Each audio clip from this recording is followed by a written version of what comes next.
Silakan duduk. Selamat tahun baru. Shalom semuanya. Kita buka sama-sama di Yohanes pasalnya yang ke-10, ayatnya yang ke-10.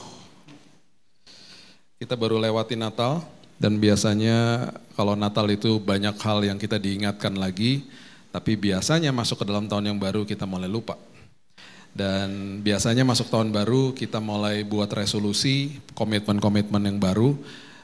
Itu sebabnya di bulan Januari gym rame, banyak member baru. Nanti Februari sama Maret balik lagi normal. Orang-orangnya lupa lagi semuanya. Jadi yuk kita mengingatkan diri kita bahwa Yesus itu hadir, dan seringkali kalau di Natal didengungkan, ayo jangan Natal aja, rayakan Kristus lahir dalam hidup kita setiap hari, terus nanti nyalain lilin, ayo jadi orang yang tepat, jadi terang dunia. Pas sudah lewat kita lupa. Jadi gini, ketika kita tidak menerima yang terbaik dari Tuhan, kita akhirnya sulit untuk memberikan yang terbaik kepada Tuhan dan juga kepada yang lain. Karena kita selalu berupaya pakai tindakan dan upaya kita sendiri. Jadi kita mulai bingung. Apalagi kalau ketika didengungkan dari atas mimbar, ayo Bapak Ibu berikan yang terbaik. Bahkan yang suka menggelitik saya adalah ketika mulai sebuah ibadah di dalam sebuah gedung gereja, kita berdoanya begini, Tuhan hari ini kami mau memberikan yang terbaik Tuhan. Itu semuanya sah dan bagus banget doa seperti begitu. Terus kemudian kita duduk tenang, kita sakral gitu ya, terus kita berpikir saya bernyanyi, dengerin khotbah, kasih persembahan, terus nanti pengumuman doa berkat pulang. Itu berarti saya sudah memberikan yang terbaik. Betul, itu salah satunya. Dan itu cuma 1,5 jam di sini. Ya, kadang-kadang sejam malah. Terus kita pulang. Harusnya karena kita sadar bahwa kita gerejanya, ini gedungnya, waktu kita masuk ke dalam rumah kita mendengungkan doa di dalam sini yang sama seperti kita lakukan di sini. Tuhan, aku sampai ke rumahku berubah jadi tempat ibadah karena aku gerejanya. Tuhan, aku mau memberikan yang terbaik di dalam sini.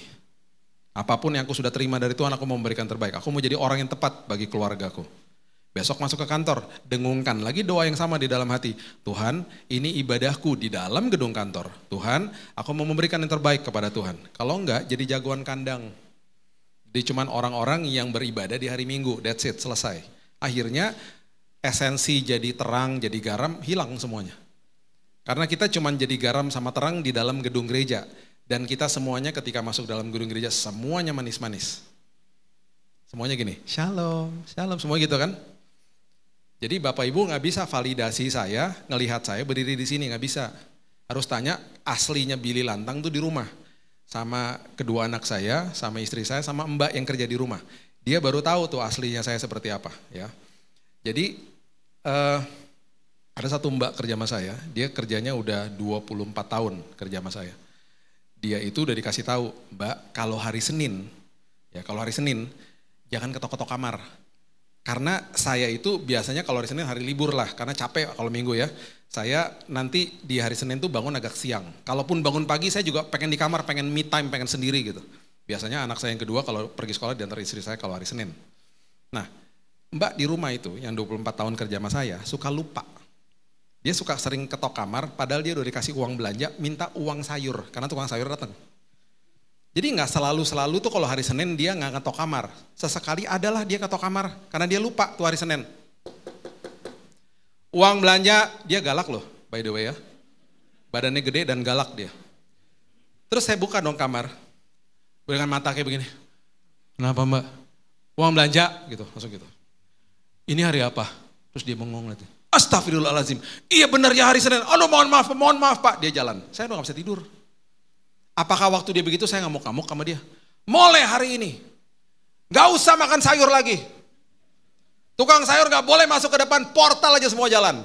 Apakah saya ngomong gitu sama dia? Enggak. Saya gak pernah begitu. Bahkan dia yang galak sama saya. Dulu kalau anak-anak masih kecil-kecil, karena dia protektif banget, karena tuh 2 anak dibesarin sama dia juga.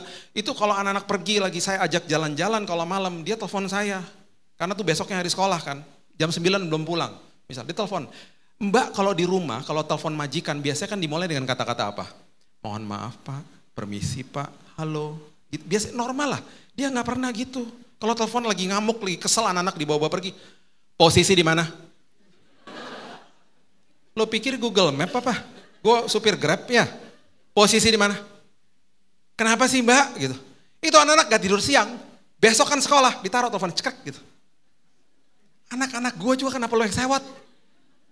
Sampai rumah, karena badannya gede kan, anak-anak udah tidur, masih kecil-kecil. Digendong tuh, satu kanan, satu kiri. Sambil jalan masuk ke rumah, sambil ngedumel. Anak-anak dibawa-bawa pergi aja gitu. Anak-anak gue juga, kenapa sih lo gitu? Saking sayangnya sama tuh anak-anak. Protektif jadinya. Jadi nggak bisa, kita nggak bisa melihat hanya hari Senin, hari Minggu, jadi jagoan kandang, nggak bisa. Kita masuk ke tempat ini saling menguatkan, di recharge. Ibadah sejatinya ketika keluar dari tempat ini, lakukan firman Tuhan yang kita belajar di sini. Itu baru luar biasa. Jadi akhirnya kita mengerti, di dalam hidup ini, ketika kita menjalani hidup ini, kita paham bahwa ada sesuatu yang kelimpahan yang luar biasa yang Tuhan sudah siapkan. Seringkali pengertian ini salah, coba lihat, Yohanes 10. Ayat 10. Pencuri datang hanya untuk mencuri, membunuh, dan membinasakan. Aku datang supaya mereka mempunyai hidup dan mempunyai dalam segala kelimpahan. Jangan dimutilasi ayat ini, jangan dipotong-potong, jangan juga dihotbahkan, terus kemudian kita dikatakan hidupnya berkelimpahan, tenang aja. Sesuatu yang konotasinya di luar. Saya paling gak setuju sama hal gitu. Yesus gak pernah ngajarin begitu. Yesus gak pernah ngajarin kelimpahan tuh harta, jabatan, status, ketenaran. Gak ada kayak gitu-gituan. Jadi yang perlu dikejar adalah kelimpahan itu di dalam sini. Damai sejahtera, sukacita, hikmat, pengharapan, pertumbuhan rohani. Bahkan Petrus bilang begini, supaya kamu gak tersesat dan supaya kamu gak kehilangan pegangan, bertumbuhlah di dalam Injil kasih karunia. Gak ada Injil yang lain. Dan di dalam pengenalan akan Tuhan, gitu loh. Jadi kelimpahannya tuh dikasih di sini. Nanti ketika semuanya Tuhan titipkan yang ada di luar, kita jadi pengelola yang hebat. Itu maksudnya. Ya, beberapa minggu yang lalu, ada seorang YouTuber yang saya suka sih nonton channelnya dia.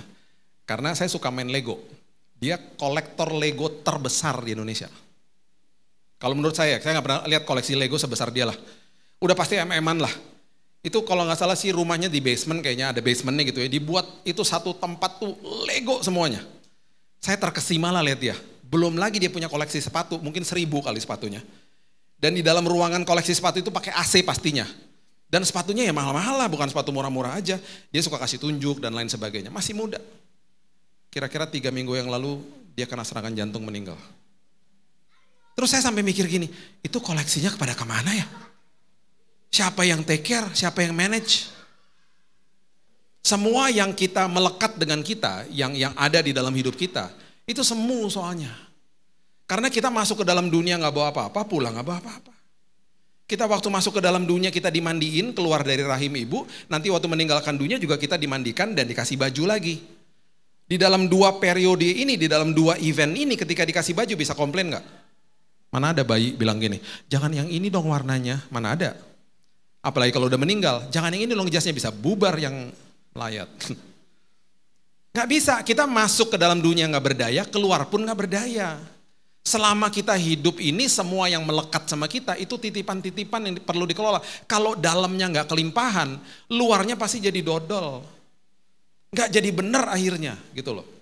Saya nggak salahkan orang koleksi ya. Nggak sah-sah aja kok orang mau koleksi. Cuman harus diingat itu semu kok semuanya. Saya sampai mikir kemarin. Saya mikirin iya itu pada kemana tuh barang-barangnya dia semuanya. Itu luar biasa loh. Koleksinya dahsyatnya minta ampun gitu. Ya. Oke. Coba lihat 2 Korintus pasal yang ke-8 ayat yang ke-9. 2 Korintus 8 ayat yang ke-9.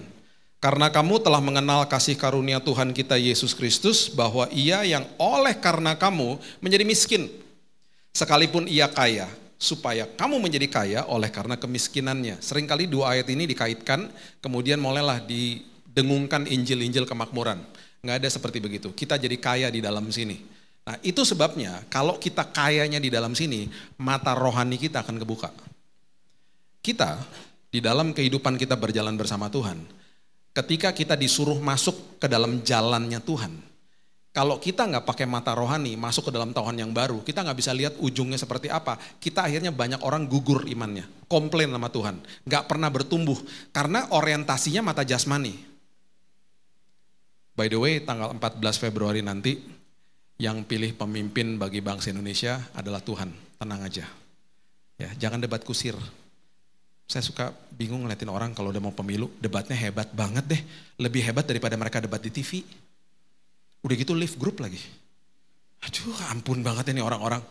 Di beberapa grup yang saya jadi adminnya saya bilang ya, gak boleh posting-posting politik. Nanti tanggal 14, teman-teman yang aku kasihi, yuk main ke rumah saya bilang sama teman-teman saya ya. Habis selesai nyoblos ke rumah saya, baru kita buka-bukaan di situ. Udah ya, beres ya. Udah gak bisa ngapa-ngapain kan kalau udah ngaku kan nantinya. Udah tenang aja, tanggal 14 Tuhan yang pilih sendiri. Kita minta hikmat aja sama Tuhan. Hargai pendapat orang lain, udah beres. Buktinya selama ini Tuhan jaga Indonesia kok. Jadi makmur, jadi jaya, terus dibawa naik terus. Karena apa? Anak-anak Tuhan berdoa. Pilihan Tuhan pasti tepat, tenang aja. Bukan pilihan saya yang tepat, pilihannya Tuhan. Jadi Tuhan kasih hikmat sama kita gitu loh. Nah kita nih baru buka sebuah pintu di tanggal 31 Desember kemarin. Tulisannya 2024. Kita mana tahu ujungnya seperti apa. Nah ribuan tahun yang lalu ada seorang namanya Abraham berangkat dari kota namanya Ur. Disuruh sama Tuhan ke tanah Kanaan yang akhirnya cikal bakal jadi bangsa Israel. Ketika dia berangkat, perhatikan Ibrani 11 ayat 8 mengatakan gini. Ibrani 11 ayat 8. Karena iman, Abraham taat ketika ia dipanggil untuk berangkat ke negeri yang akan diterimanya menjadi milik pusakanya. Saya suka dengan kalimat terakhir ini. Lalu ia berangkat dengan tidak mengetahui tempat yang ia tujui. Kita masuk ke tahun yang baru, tahun 2024, tanpa mengetahui ujungnya seperti apa. Kita berangkat dikasih tahu arahnya sama Tuhan, ujungnya gak dikasih lihat. Itu sebabnya banyak orang akhirnya ketika tidak mengerti jalan Tuhan, akhirnya mulai komplain sama Tuhan karena gak bisa lihat ujungnya. Dia gak bisa lihat Tuhan sedang bekerja hari ini karena memang mata jasmaninya gak bisa lihat. Ya, coba kita buka Yohanes 14 ayat 6. Ini adalah sebuah prinsip yang Tuhan katakan kepada Thomas. Yang lucunya abis setelah itu ya, Thomas ini meragukan Tuhan, meragukan Yesus waktu Yesus bangkit. Dia kasih tahu ini sama Thomas ketika berdiskusi. Makanya banyak orang masuk ke dalam jalannya dia itu, kalau mata rohaninya nggak dibuka, akhirnya pada banyak yang meragukan Tuhan, mempertanyakan Tuhan ujung-ujungnya. Yohanes 14 ayat 6 mengatakan, akulah jalan, kebenaran, dan hidup. Kita sudah mungkin pakemlah sama ayat ini. Ya, coba perhatikan ini baik-baik. Jalan, kebenaran, dan hidup. Kalau kamu mau memiliki kehidupan yang berkelimpahan di dalam aku, masuk ke dalam jalanku. Seringkali kita bilang gini, Tuhan jalan ini ujungnya kayak gimana? Saya perlu kepastian Tuhan. Kita nggak bisa lihat ujungnya. Tuhan bilang masuk aja jalan sini, nanti di tengah jalan kamu akan menemukan kebenaran. Setelah itu kamu akan memiliki kehidupan yang berkelimpahan. Karena di dalam situ ketika kamu memiliki kebenaran, kebenaran itu akan memerdekakan hidupmu. Paulus bilang begini satu hari, hati-hati dengan hal yang baik. Kamu harus jadi bijak bagi hal-hal yang baik. Karena hal yang baik belum tentu benar. Rumah saya di Jakarta Pusat. Tadi kalau saya mau ke arah sini, arah yang benar ke timur atau ke barat? Kok gak tahu geografi gitu? Ayo, jalan yang benar dari pusat, Jakarta Pusat, kalau mau ke sini Harapan Indah, ke timur atau barat? Timur ya. Kalau tadi pagi saya bilang gini, saya gak mau ke timur, jalannya rusak. Jalan yang baik tuh ke barat. Saya mau ke barat aja, karena jalannya baik. Nyampe tujuan gak? Enggak lah, saya di Karawaci mungkin sekarang. Tetapi ketika prinsip saya begini, jalan ke timur walaupun gak baik, cuman itu jalan yang benar. Saya mau ke sana aja, sampai tujuan, sampai. Di dalam kebenaran pasti membawa kebaikan. Di dalam kebaikan belum tentu benar. Itu sebabnya banyak orang yang mengatakan bahwa kan ini baik-baik aja menurut mata dunia. Nah, jalan, kebenaran, dan hidup. Ini dibalik sama manusia. Dibalik sama dunia. Saya gak mau masuk jalan itu karena saya gak bisa lihat. Gak ada kepastian. Saya mau hidup sesuai sama keinginan saya. Nanti saya akan benarkan apa yang saya hidup. Baru saya cari jalannya. Dibalik sama manusia. Karena manusia membutuhkan kepastian. Kalau gak pasti-pasti gue gak mau lah. Karena berjalan sama Tuhan, mata jasmani ketika lihat, gak ada kepastian seolah-olah. Makanya ketika tidak mengerti kebenaran firman, akhirnya mata rohani gak pernah kebuka. Terjadilah di sebuah negara adidaya, negara yang sangat hebat Amerika, didirikan di atas firman Tuhan. Jalan, kebenaran, dan hidup. Dibalik sama manusia. Dimulai tahun 80-an, kelompok aborsi masuk ke pemerintahan. Kami nggak mau, kami mau ketika kami melakukan seks bebas, ketika sampai ada yang hamil, kami dilegalkan untuk melakukan aborsi. Kami mau hidup seperti keinginan kami, dimulai dari hidupnya, nggak mau masuk jalannya. Setelah saya mau hidup seperti begini, saya akan benarkan cara hidup saya. Mereka ke Kongres, ke DPR, tolong legalkan apa yang saya inginkan, dilegalkan sama negara Amerika. Dan mereka cari jalannya sendiri. Setelah itu kelompok LGBT masuk. Kalau gitu, kalau aborsi dilegalkan, kami juga mau. Legalkan perkawinan sesama jenis. Akhirnya dilegalkan. Bukan sekedar dilegalkan, sekarang kami minta juga supaya semua pasangan-pasangan sesama jenis yang sudah menikah boleh mengadopsi anak. Itu terjadi di hari ini. Mereka ingin hidup sesuai sama keinginan mereka benarkan yang mereka hidup, dan mereka cari jalannya. Itu sebabnya negara ini, negara yang paling bobrok moralnya di dunia, negara ini. Saya dulu tahun 86 ke sana, saya tinggal 13 tahun di situ. Di era waktu saya tinggal itu adalah negara yang sangat takut sama Tuhan. Bahkan presidennya kalau didoain itu ada breakfast meeting hari Sabtu. Ya sekarang nggak ada lagi lah. Breakfast meeting itu di channel namanya C-SPAN, itu disiarin langsung buat semua rakyat lihat. Presiden itu duduk di bawah, ya, berlutut maksud saya di bawah. Itu pendeta-pendeta seperti almarhum Billy Graham dan lain, itu ketika tumpang tangan beberapa kali dipegang tangannya, ditaruh di atas kepalanya presiden. Dan itu disiarin langsung. Sekarang yang disiarin langsung sama White House adalah perayaan Pride atau LGBT kemarin. Bahkan di dalam halamannya White House, Istana Negara, dinaikkan benderanya LGBT, bendera rainbow. Itu yang terjadi hari ini. Makanya hancur moralnya, makanya 25% populasi penjara ada di sana, di seluruh dunia ya, ada di sana. Yang bayarin mereka makan, inmate semua tahanan-tahanan ini siapa? Negara, keluar dari uang pajak, hancur negaranya. Itu yang terjadi, karena orang membalik semuanya ini. Jangan sampai kita didapati seperti begitu.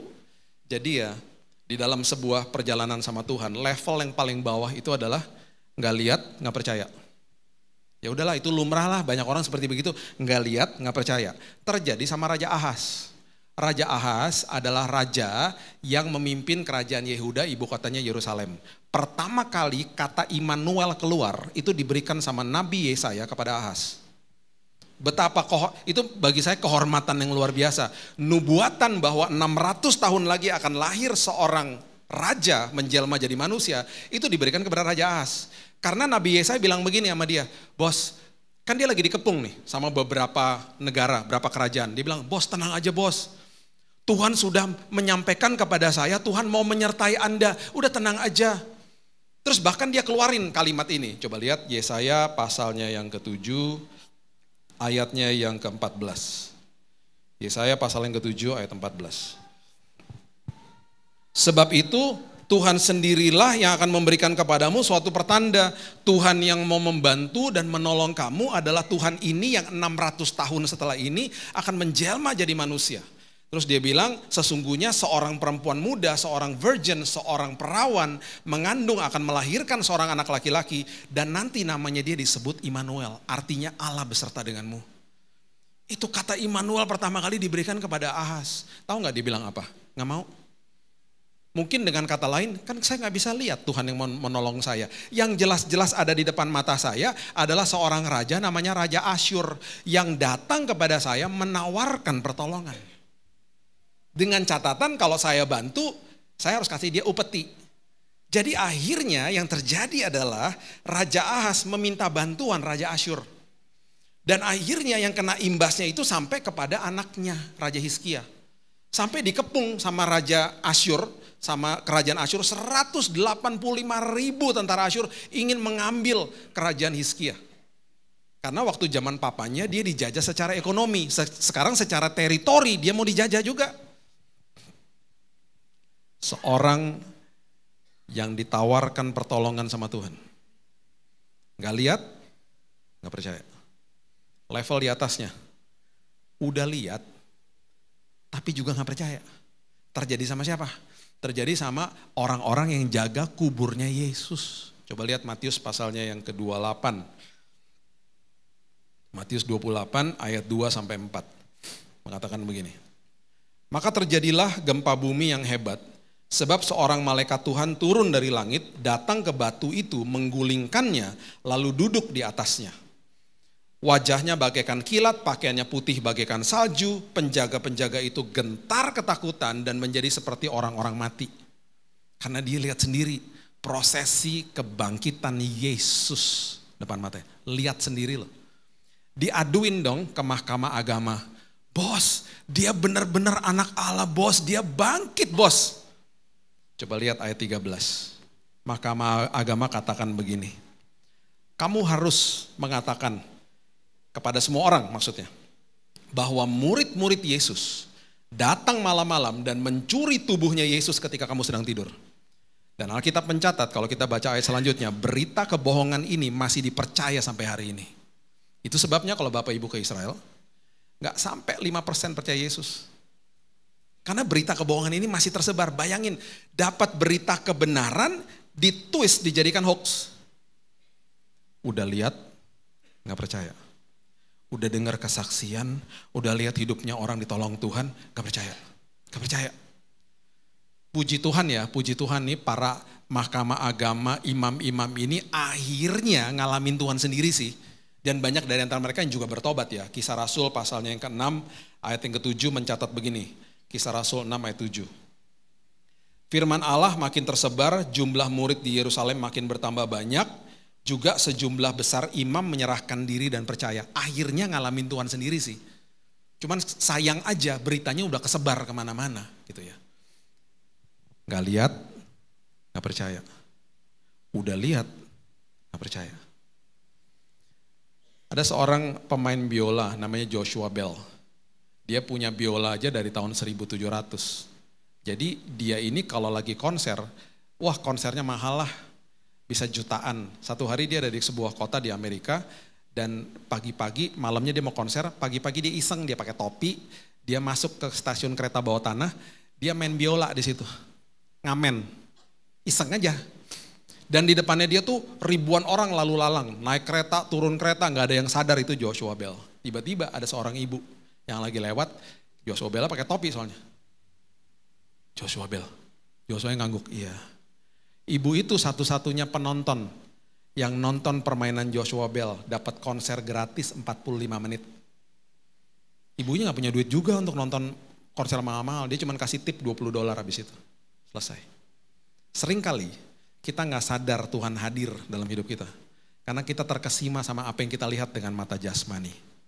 Ingat, ribuan tahun setelah tadi Abraham pergi dari kota namanya Ur, hadirlah para Majus yang datang juga dari area itu, dari timur, menuju ke Yerusalem. Mereka tidak pernah tahu bahwa mereka harus ke Bethlehem. Bapak Ibu kalau baca Matius pasal yang kedua, satu-satunya kisah tentang Majus yang ditulis di Alkitab itu hanya di Matius 2. Para Majus, waktu mereka berangkat dengan mata rohani. Mereka tidak pernah tahu bahwa mereka harus ke Bethlehem sampai mereka tiba di istana Herodes.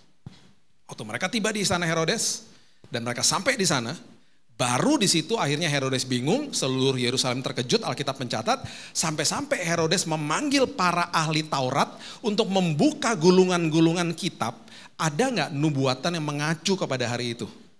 Jadi dibukalah gulungan-gulungan kitab. Dan akhirnya mereka keluar dari ruangan itu ketika mereka cek semuanya. Ada bos, ternyata raja itu baru lahir dan itu letaknya hanya 9 kilo dari Yerusalem di Bethlehem. Tuhan mempertemukan para Majus dengan orang yang tepat. Di dalam musim yang tepat untuk membawa mereka ke dalam sebuah tujuan. Padahal orang itu jahat, Tuhan bisa menggunakan siapa saja untuk membawa kebaikan dalam hidup kita semuanya. Itu sebabnya di dalam sebuah perjalanan iman kita, ya level yang berikutnya yang Tuhan berikan dan Tuhan kasih tahu kepada muridnya yang tadi dia bilang bahwa aku adalah jalan kebenaran dan hidup, dan akhirnya murid ini meragukan dia. Dia kasih tahu kepada Thomas di Yohanes pasalnya yang ke-20 ayat yang ke-29 dia bilang begini. Yohanes 20 ayat 29. By the way, ini satu-satunya gereja selama saya pelayanan 25 tahun yang kalau kasih ayat cepat banget, hebat banget deh. Tepuk tangan dong buat multimedianya, luar biasa. Saya gak pernah secepat, saya gak kasih khotbah saya loh sama dia. Nggak tahu ya, cepat banget. Kayak atau udah dikasih nubuatan Tuhan mungkin. Udah disiapin semuanya. Hebat banget, cepat banget. Yohanes 20 ayat 29. Karena engkau telah melihat aku. Karena engkau telah melihat aku. Makanya kamu percaya. Nggak lihat, nggak percaya. Lihat, nggak percaya juga. Level di atasnya, udah lihat baru percaya. Dia bilang sama Thomas, sekarang karena kamu udah lihat saya, kamu percaya. Level yang paling tinggi, dia kutip di ayat ini, Yesus kasih tahu di ayat ini, untuk kita semuanya yang duduk hari ini, dia katakan begini, berbahagialah. Atau arti katanya itu adalah makarios, diberkati, blessed are you, diberkatilah engkau, diberkati kita semua yang duduk di tempat ini. Yang hari ini kita tidak lihat Yesus secara fisik, namun kita percaya. Itu sebabnya dia katakan ketika engkau lakukan itu dalam hidupmu, bagi aku akan heran dengan iman seperti itu. Itu yang terjadi. Matius pasal yang ke-8, coba lihat ayat yang ke-5.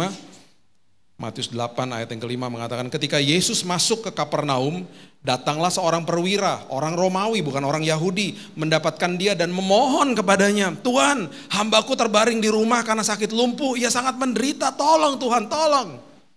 Yesus bilang begini, oke. Ayat 7, aku akan datang menyembuhkannya. I will presently be there. I will physically be there. Saya akan secara fisik hadir dan menyembuhkan dia. Tahu gak dia bilang apa? Si perwira, ayat 8. Gak usah, aku gak layak Tuhan. Ya, katakan saja sepatah kata, maka hambaku akan sembuh. Aku percaya sama firman-Mu ya Tuhan. Walaupun engkau aku gak bisa lihat, tapi aku percaya, aku pegang teguh firman-Mu Tuhan. Dan ketika dia katakan begitu, di ayat yang ke-10, Yesus katakan begini, aku berkata kepadamu, iman sebesar ini tidak pernah aku jumpai pada seorang pun di antara orang Israel. Saya percaya hari ini Tuhan heran sama kita semuanya. Karena kita percaya walaupun kita gak lihat. Dan di akhirnya daripada ayat 13, Yesus mengatakan, pulanglah dan jadilah kepadamu seperti yang engkau percaya. Bapak Ibu, katakan kepada Tuhan, Tuhan walaupun aku belum lihat, tapi aku percaya kesembuhan sudah engkau berikan. Karena engkau sudah selesaikan di kayu salib semuanya. Tuhan walaupun aku belum lihat, pemulihan sudah terjadi Tuhan. Pertolongan sudah terjadi. Aku mengucap syukur menatap masa depanku. Karena apa yang aku baca itu sangat indah. Seperti seorang yang diantar ke rumah jompo, seorang buta. Dia dipegang sama petugasnya. Petugasnya bilang begini sama si om, kita ke kamar ya om. Omnya buta. Terus lagi jalan ke kamarnya si petugas bilang gini, om kamarnya om bagus banget kalau dibuka jendelanya depannya danau. Om kamarnya om bagus karena semua temboknya dicat pastel, teduh sekali om. Tiba-tiba si om bilang begini, oh iya ya bagus. Si petugas bilang gini, om kita kan belum nyampe, kok om udah bisa bilang bagus? Si omnya ingetin dia lagi, kan saya buta. Mau nyampe atau gak nyampe tetap aja belum bisa lihat. Saya bilang itu bagus, berdasarkan penjelasan kamu barusan. Saya lagi bayangin ini di pikiran saya. Harusnya hari ini kita menatap masa depan kita bilang begini, Tuhan masa depanku indah. Aku katakan ini berdasarkan 7.000 lebih janji firman Tuhan yang aku baca di firman-Mu. Aku percaya Tuhan walaupun aku tidak lihat. Saya akan tinggalkan Bapak Ibu dengan prinsip ini. Seperti para majus. Di dalam perjalanan iman kita, kita akan selalu dipertemukan dengan orang yang tepat. Ya, waktu saya sakit, waktu saya kena cancer 2019, saya divonis mati 3 bulan, Bapak Ibu sudah pasti dengar kesaksian saya. Saya udah berulang kali kasih tahu di sini. Di hari pertama, ketika dokter kasih tahu, dia bilang begini sama saya dan istri saya, siap-siap. Besok, setelah selesai pengobatan 1 minggu, Bapak akan mengalami sariawan. Sariawannya bukan satu, seluruh mulut. Semua pasien saya begitu. Karena cairan yang dimasukin lewat dadanya itu kerasnya luar biasa.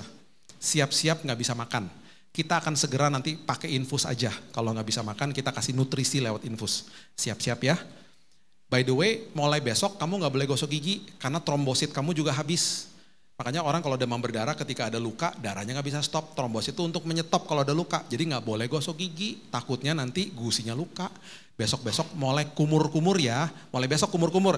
Dari rumah sakit kita akan kasih oral drops.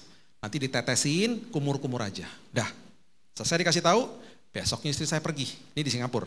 Dia keluar dari rumah sakit, mau beli makanan buat saya. Dia sempat bilang gini, aduh kamu makan yang enak-enak aja sekarang, mumpung bisa makan, minggu depan udah sariawan semua, dia bilang gitu. Jadi dia mau beli makanan, lagi dia keluar, tiba-tiba ketemu sama temannya di jalanan, nggak sengaja. Ditanya, istri saya namanya Gaby, Gap ngapain lu di sini? Dia cerita, suami gue sakit, si Billy sakit, di gini. Ya ampun, aduh kok kaget gue dengarnya, dia bilang gitu. Terus cerita, istri saya cerita, iya nih, lu mau kemana? Gue mau beli makanan, karena katanya dokter seminggu lagi dia akan sariawan semua. Karena dia gak boleh gosok gigi, udah gitu nanti akan karena cairannya panas, semuanya akan menghancurkan lah dalam-dalamnya dia gitu. Tiba-tiba temennya ngomong gini, Gap, gue punya oral drops, produk gue dibuat dari organik, gue lagi pas bawa, lo kasih ya buat dia ya, dikasih gratis. Besok lo pakai ini aja, jangan dari rumah sakit, pakai ini aja gitu. Jadi besoknya saya pakai, saya tetesin. Bapak Ibu tahu, dari tahun 2019 sampai hari ini, karena saya pakai tiap hari, saya tidak pernah sariawan. Dokternya bingung. Besoknya dia masuk kan, setelah udah 1 minggu nih, besok-besoknya masukin. Ada sariawan? Nggak ada. Ini ketua hematologi loh, profesor. Jam terbang tinggi, pasien mungkin 2000-an, seumur karirnya dia. Besoknya masuk lagi. Udah ada sariawannya? Belum. Dia makin bingung. Besoknya datang lagi. Udah ada? Belum. Dia gak percaya, buka mulut, disenter sama dia. Saya, kok gak ada? Jangan ada lah, gue bilang gitu. Dia bingung. Kamu ngapain? Saya kasih tunjuk, saya pakai ini. Wow, luar biasa. Kita pantau terus ya. Seminggu, 2 minggu, gak pernah sariawan. Gara-gara gak sariawan, saya makannya lahap. Dan dokter bilang itu salah satu hal yang membantu pemulihan hidup saya. Tuhan mempertemukan kita dengan orang yang tepat, di dalam musim yang tepat, untuk membawa kepada tujuan yang tepat. Gak usah takut, buka mata rohaninya. Tuhan sudah memberikan kelimpahan di dalam sini. Percaya walaupun tidak melihat. Berikan tepuk tangan kita untuk Tuhan kita. Bapak yang baik, terima kasih Tuhan buat pagi yang indah ini. Meteraikan firman ini Tuhan di dalam setiap hati kami. Kami baru memasuki tahun yang baru. Kami gak bisa lihat ujung tahun ini. Tapi satu hal yang kami bisa katakan, kami berjalan bersama Raja atas segala Raja. Tuhan yang sudah ada di masa depan kami. Tuhan yang menuntun langkah hidup kami. Allah Immanuel yang menyertai kami. Itu sebabnya hari ini seperti perwira Romawi itu Tuhan. Kami percaya walaupun kami gak lihat. Kami percaya kepada firman Tuhan. Dan itu sebabnya Tuhan terjadi sesuai dengan iman kami. Kesembuhan, pemulihan terjadi Tuhan dalam hidup kami. Itu sebabnya hari ini Tuhan kami seperti Paulus katakan, kami justru bermegah di depan masalah kami. Karena kami tahu siapa yang ada di pihak kami. Kami tahu Tuhan ada di pihak kami. Kami tahu Roh Kudus menjadi penasehat agung kami. Terima kasih Bapak yang baik meteraikan firman ini, karena kami juga sudah dimeteraikan oleh Roh Kudus. Terima kasih ya Tuhan. Kami serahkan hidup kami, keluarga kami dalam tangan pengasihan Tuhan. Dan hidup kami pasti penuh dengan kesaksian. Hanya di dalam nama Tuhan Yesus. Kami sudah berdoa dan mengucap syukur. Kita sama-sama katakan, amin. Haleluya. Mari angkat tangan kita semua. Terimalah berkat Tuhan. Kasih karunia yang berlimpah-limpah dari Allah Bapa dalam anak yang tunggal Yesus Kristus. Persekutuan yang manis dengan Roh Kudus menyertai kita semua mulai hari ini. Sampai Tuhan Yesus datang menjemput kita di awan-awan dan bahkan sampai selama-lamanya. Yang percaya bersama-sama katakan, amin. Ku mau selalu bersyukur sebab cintamu padaku takkan pernah berubah. Hatiku percaya walau bumi bergoncang, gunung-gunung namun